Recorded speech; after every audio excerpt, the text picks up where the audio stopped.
வணக்கம். இன்றொரு கவிதை. ஒத்தையடி பாதை.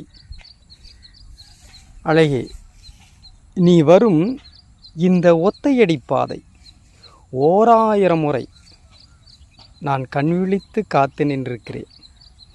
நீ வரும் இந்த ஒத்தையடி பாதை 1000 முறை நான் கண்விழித்து காத்திருந்திருக்கிறேன். ஆனால் உன் காதலை மட்டும் என்னிடம் வந்து சேரவே இல்லை. அதற்கு காரணம் தேடினேன். அந்த காரணம் காலமா எனக்கு பதில் சொல்லப் போகிறது? நீதானடி வந்து சொல்ல வேண்டும். இந்த ஒத்தையடி பாதையில், நீ வரும் ஒத்தையடி பாதையில் 1000 முறை உனக்காக காத்திருக்கிறேன். காதலை எப்படி சொல்வாய் என்று, எப்போது சொல்வாய் என்று காலமாடி பதில் சொல்லும். அடி கள்ளியே, நீதானடி வந்து பதில் சொல்ல வேண்டும். ஒத்தையடி பாதை. நன்றி.